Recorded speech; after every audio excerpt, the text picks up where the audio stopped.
Welcome back to the learning journey. Today's video is different, but it is one of the most important conversations we can have about education in Jamaica and the Caribbean. Many of our viewers have shared that they themselves found it difficult to learn at school, not because they lacked ability, but because their needs were never identified.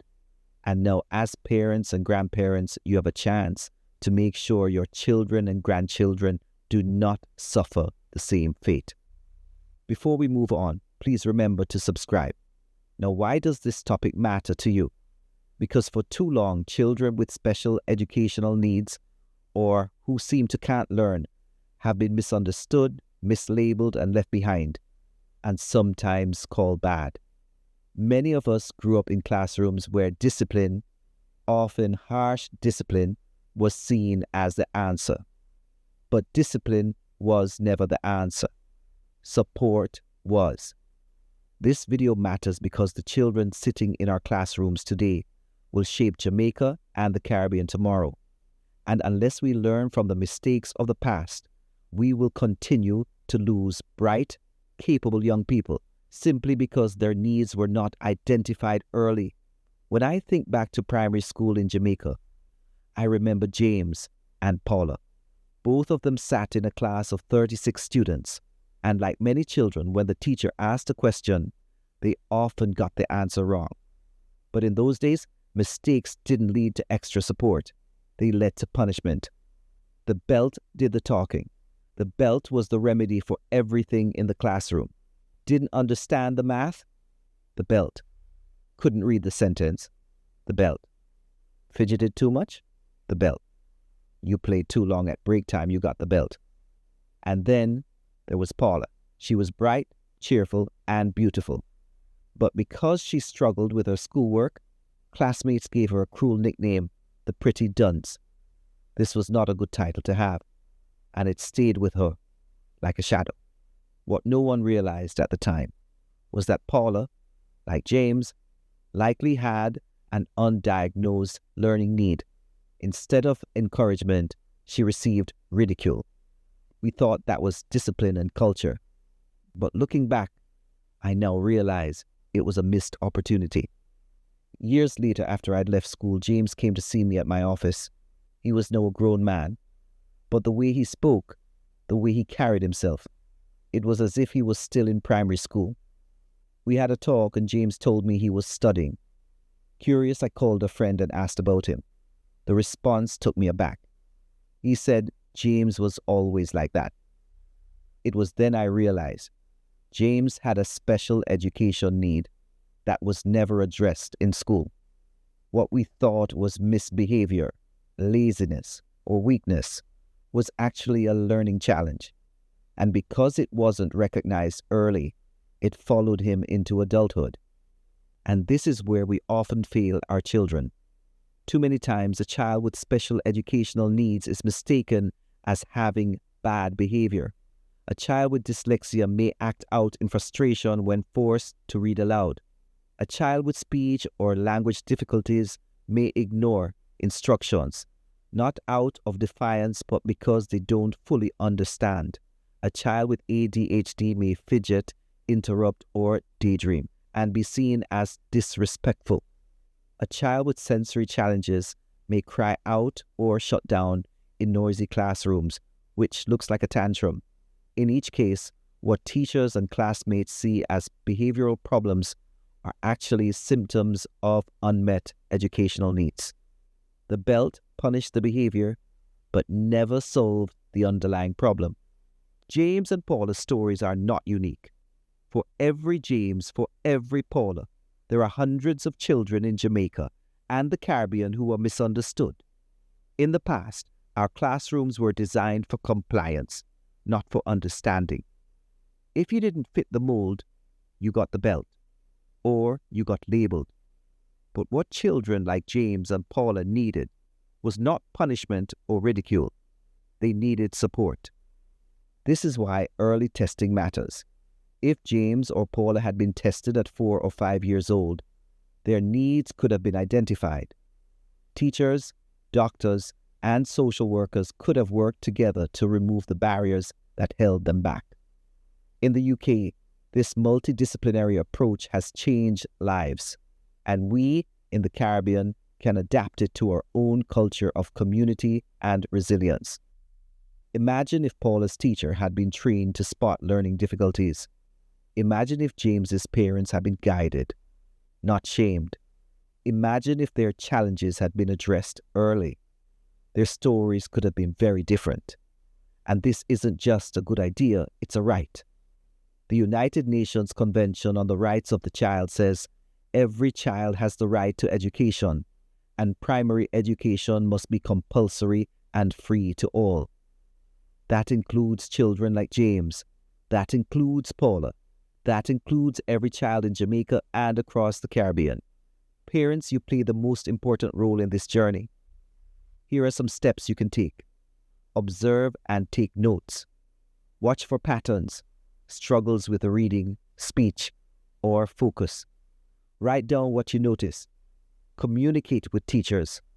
Ask regularly, what do you see? Share your observations from home. Seek early assessments. Ask about screenings at schools or clinics. Early checks can reveal what's really happening. Build a support team. Involve teachers, doctors, social workers, church leaders, and family. Advocate for your child. Don't be afraid to request extra help or accommodations. You are your child's strongest voice. Create a supportive home environment. Praise effort, reduce shame, and remind your child that they are not bad. They simply learn differently. Connect to resources. Look out for local groups, church programs, or literacy groups that can provide additional support. When parents and schools work together, children are not left to struggle alone. Instead, they are given the tools to grow. For this vision to become reality, we also need government-led policies backed by proper funding and infrastructure.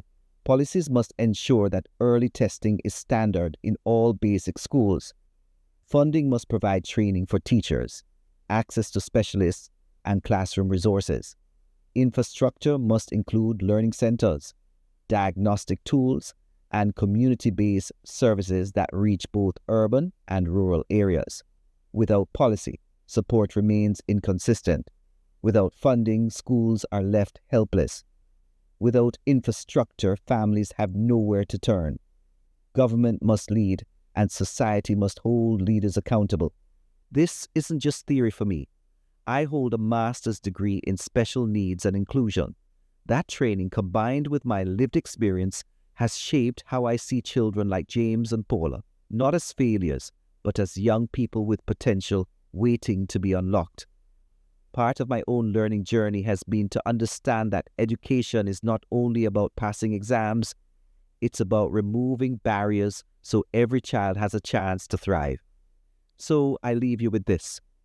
How many more Jameses and Paulas will sit in classrooms misunderstood unless we act? If we embrace early testing, if we bring teachers, doctors, and parents together, if we demand government policies with funding and infrastructure, and if we honor every child's right to education, then our classrooms will no longer be places of fear and punishment. They will be places of growth, dignity, and opportunity. The belt was never the answer. Labels were never the answer. Don't beat him, teacher. Don't shame her, teacher. The answer is inclusion supported by policy and resources. The time to act is now. Thank you.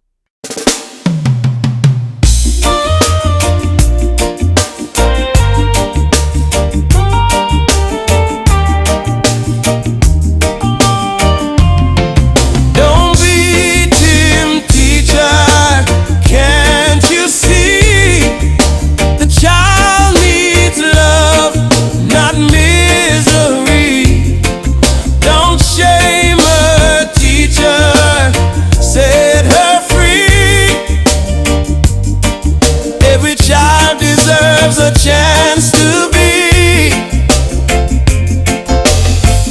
in a class of 36. James sat still, questions asked, but he struggled with the drill. The bell came down, said, "Boy, behave." But what he needed was a hand to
Can't you see?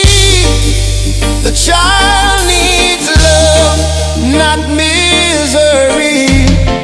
Don't shame her, teacher, set her free.